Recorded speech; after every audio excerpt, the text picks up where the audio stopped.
I understand your guys' skepticism in the comments about, oh, there's two Enochs. You're wrong. You're wrong. You know what? Hey, you can choose to believe whatever you want to believe. I know where the Bible came from. I know who's had control over it to feed whatever they want you to believe. I go with the evidence. I'm not going to sit there and just believe something, especially when I know that the Jews were never slaves in Egypt. As a matter of fact, they were the Hyksos. How come Egypt has records of the Hyksos coming in and ruling them, but they don't have one iota of evidence showing that the Israelites were slaves in Egypt? Come on. Well, you know what? Haven't we already had enough of this sob story? The Jews have, oh, you know what? We need everybody to, feel sorry for us because we were slaves in Egypt. We were this here, we were that there. Yeah, you know what? That's all done and over with. I'm done with their games. I'm done with it. All right. So let's just move on and see where we're at. Where did we leave off? Kronos. It was Cronus, the father of Zeus, who is none other than Jupiter, who is none other than Enoch, who is none other than Baal, who is none other than Abraxas. How is it possible that Cronus is the one who warned this guy of the great flood? Haven't we always been told that it was none other than Enki, the god Enki, who warned of the great flood? That's what we've always been told, right? That's what the tablets say, isn't it? So, how could this possibly be? Well, let's find out. In Mesopotamia, the planet Jupiter, we're talking about Enoch here, was none other than Nibiru. That's right, Nibiru. Don't you remember the tablets tell you that Marduk is none other than the planet Nibiru? Isn't that what they stated? And they say that Jupiter is Nibiru, right? So who is Marduk?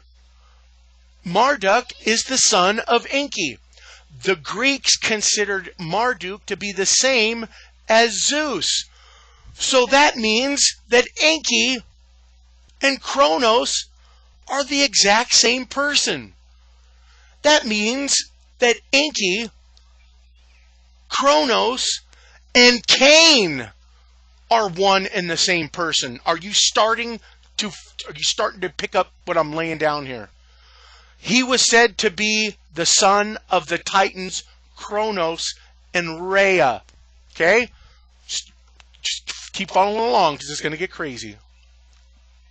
Now, the Chinese have this legend that they come from a dragon race.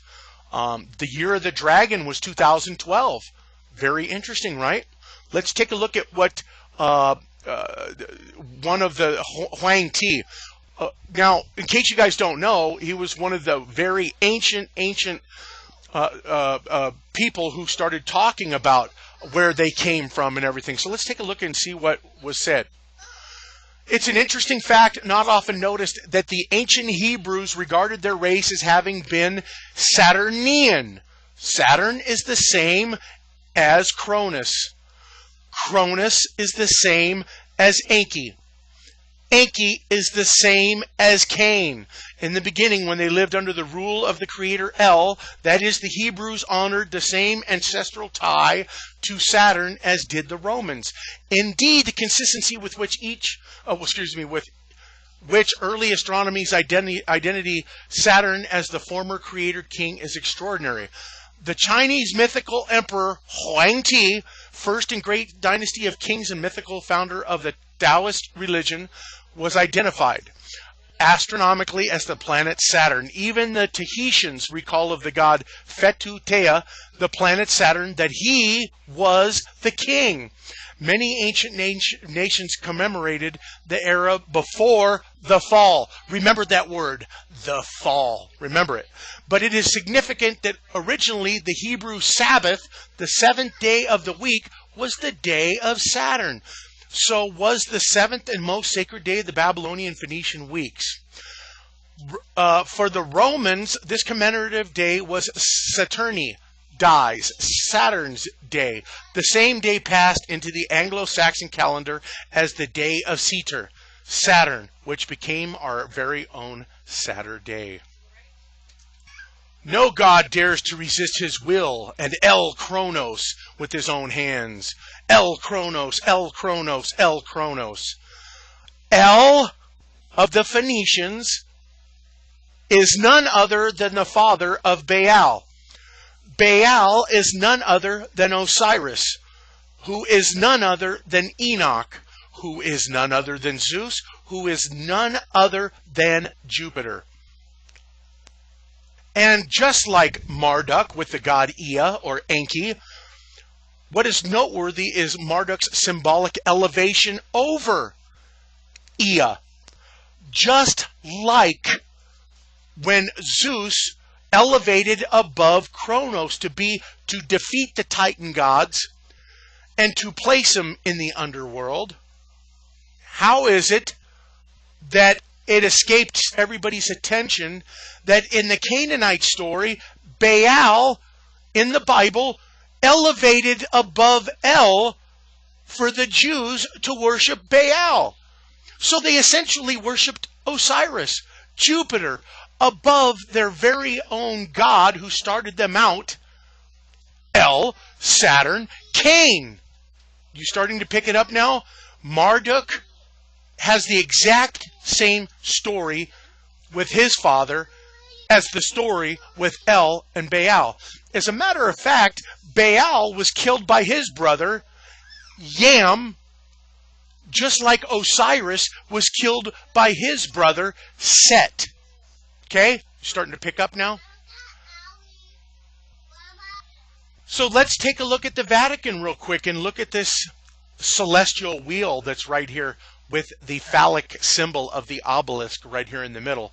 Now, notice the line that comes this way and notice the lines that go this way, just like the Chi-Rho does of Abraxas, okay, because this is going to be important later. The Basilica and the Papal Bull are both named after the god Abraxas, and I'll prove that to you here shortly. But this celestial wheel right here, where does it come from? Where does this, study it real good. You got it studied? Let's take a look. Did you study it nice and hard? Do you see the celestial disc right here? Now, do you see these little people right here? And do you see the big giant right here?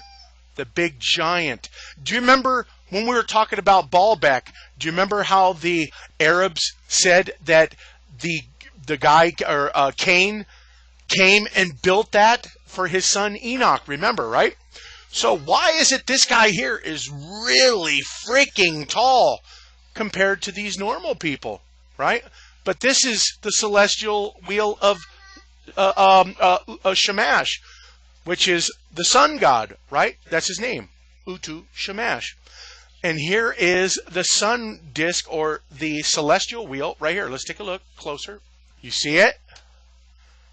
Do you see the sun disk right there? Let's bring it up again. Study it. See it? Okay, so let's take a look.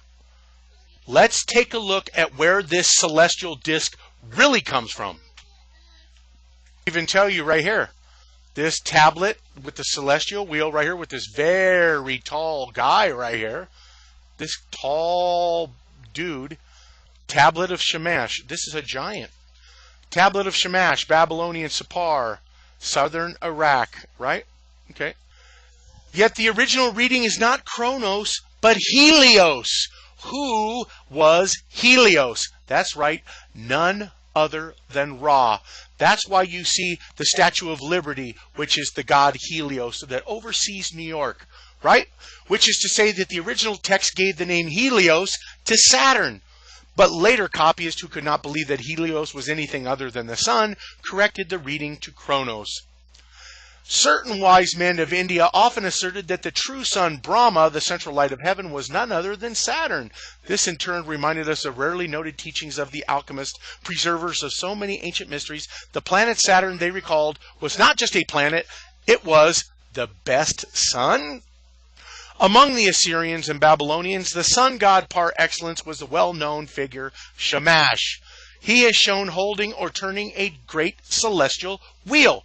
In the 19th century, the pioneering archaeologist and historian George Rawlinson noting that Shamash was repeatedly associated with the planet Saturn put an exclamation point to the mystery. How is it possible, Rawlinson asked, that the dark and distant planet Saturn can answer to the luminary who irradiates the nations like the sun, the light of the gods? In 1909, the leading expert Morris Jastrow brought this anomaly to the attention of others in a fascinating article entitled Sun and Saturn. According to Jastrow, Babylonian astrological texts could not have presented the equation of Saturn and the sun more boldly. The planet Saturn is Shamash, they say. Saturn is Enki. Saturn is Cain. Saturn is Kronos. They are all El. Starting to get it now? Who does the Vatican worship then? What is that celestial disk that is right there in the Vatican? Let's take a look at Abraxas, who is none other than Enoch, who is none other than Jupiter, who is none other than Zeus, who is none other than Abraxas, and let's see how that fits in with the Vatican, shall we? Just in case you guys didn't know that actually Heliopolis, named after the god Ra, because that's what he was called by the Greeks, he was called Helios. And that's going to be important too, because do you remember the video game that we saw with the sign that says the dawn of the golden age, Helios, Poseidon? Keep that in mind because you're going to need to know it later, believe me. Now, before you guys saying that Enki was the good guy, that can't possibly be that he was Cain. I am going to prove it to you beyond a shadow of a doubt. So just hold your horses. Basilisk. The name that the Vatican Basilica is named after, a royal serpent or cock-headed dragon, sometimes as a cockatrice with 8 legs, connected with the Gnostic Agatho-daemon or good spirit, which was both a lion-headed serpent and a cock-headed snake.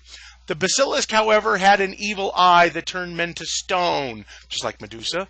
The cockatrice was said to be hatched by a cock from a serpent's egg. See Abraxas. Abraxas, abracadabra, abrasax, blah, blah, blah, abrac, hadabra. Abraxas representing in Numbers 365 the days of the solar year.